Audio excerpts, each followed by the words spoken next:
Hey friends, happy Friday. Hope you had a great week. Today we're going to talk about intermittent fasting. And I will start by sharing with you 3 years ago, I was not that great. Yeah, 3 to 5 years ago. Oh no, I had tried it, hated it. And then to train in a fasted state, no way.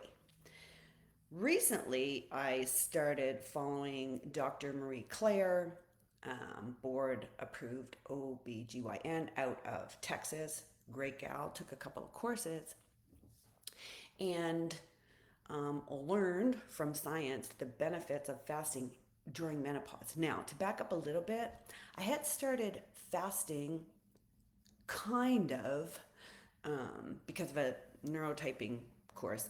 I'll park that. But I've just recently started fasting with the protocol I'm going to share with you. Again, when I started taking courses on menopause, and I always want to test it out before I share with you guys to see how I feel and the struggles I had, and I can share that. Now, I know you guys know this, but fasting is basically eating and not eating in specific windows or time frames. And there are many types of fasting, and most studies are done with men. Um, the discussion points I'm going to present to you today are based on studies for middle aged women. So you should keep that in mind. What I'm speaking to is not for men. Also, women should approach intermittent fasting differently than men. We should be more relaxed, a little less restrictive, if you will. Some experts say if you're still getting your cycle, that you should adjust your fasting around your cycle. And I'm not speaking to that either. Again, what I'm speaking to is middle aged women. I also want to be clear that intermittent fasting is not a primary weight loss tool. I mean, it's not a magic bullet for weight loss. You can screw up your diet during the feeding window. If you're losing weight, you need to focus on anti inflammatory foods, on your calorie intake, um, getting enough fruits and vegetables. So, where it might help, the benefits we're going to talk about today are more about balancing hormones, improving your overall well being, your cognitive function, and your quality of life. I also want to say we need to be careful not to be overly restrictive. I had a client today, she's doing the scheduled fasting. 16:8 tends to be the magic number. So, 8 hour feeding window with a 16-hour fasting. That's what the studies are showing. She had done a 24-hour, and I'm like, girl, why did you do that? We talked a little bit about that. But in any event, we should avoid over restricting. It often leads to binging, and it can lead to muscle mass loss.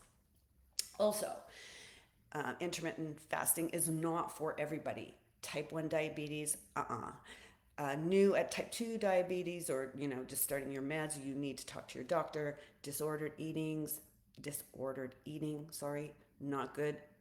Intermittent fasting may trigger you. If you're pregnant or breastfeeding, I would speak to my doctor.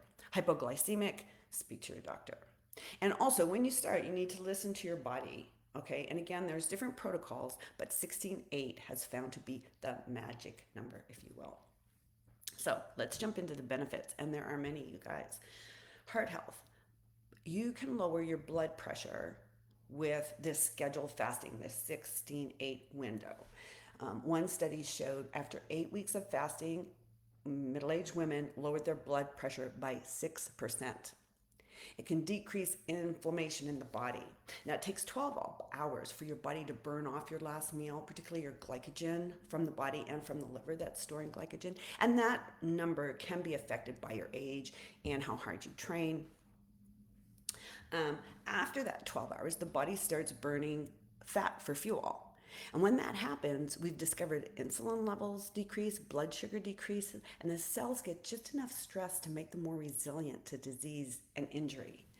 And they have recorded lower levels of CRP in the blood. That's the inflammation response in the blood. It's been lowered after this fasting window. Okay, it reduces insulin, which reduces the risk of developing type 2 diabetes. A study of 100 obese or overweight women found they reduced their insulin levels by 29% over a 6-month period. It can lower your cholesterol. LDLs were reduced by 25% in a study of obese women. Women of normal weight saw no difference. It may help with cognitive function and preventing Alzheimer's. There's a really good TED Talk. Mark Manson from the National Institute on Aging studied the impact of Alzheimer's. And so I really encourage you guys to watch that, especially if you have a family history of it. But he speaks very fluently and scientifically to how intermittent fasting can change your cognitive behavior. It can improve psychological well-being. One study showed a decrease in depression and binge eating behaviors. But again, if you're suffering with an eating disorder, this is not for you. It has shown to extend the quality of life. Now, this study was done just on animals, but they are opening more studies to look at people. Intermittent fasting, or scheduled fasting, I call it, it can preserve muscle mass. So it appears to adjust hormones to promote muscle mass retention. And if you're just going to reduce calories, you are losing some muscle mass during that period. So again, the 16-8 window, so 16-hour fast followed by an 8-hour window. I'd encourage you guys, don't jump right in full force straight away. You might suffer with headaches, shakiness. You want to work yourself in slowly, and you can even allow yourself, weeks to get to this window. So say you eat your breakfast at 6 or 6:30. Push it out by 15 to 30 minutes for 2 or 3 days, and then push it again and push it again. This can take you weeks to do, but ultimately you want to have your last meal around 6:37, and then your first meal 11 noon, in that time frame. This is what I've been practicing now for, I'm going to say, since December I started playing with this. I feel really good. I fast. I go to the gym. I feel great. Lift my weights. I'll go to pickleball in fasted state. I feel really good. Sometimes I will take my meal earlier than 11 or 12 if I'm super hungry or I had an intense workout. I will take my meal. So I hope this helps somebody. I hope you learned something. I find this fascinating. If you're interested in learning more, I'm right now designing a new program for menopause, perimenopause. We will be practicing and talking more about the scheduled fasting inside that program. There will be some fitness and nutrition and supplements, all the good stuff. DM me if you've got any questions about that program or anything at all, actually, or drop it in the comments. Tag me so I don't miss it. Again, I hope this helped you guys, and I will see you next week. Bye now.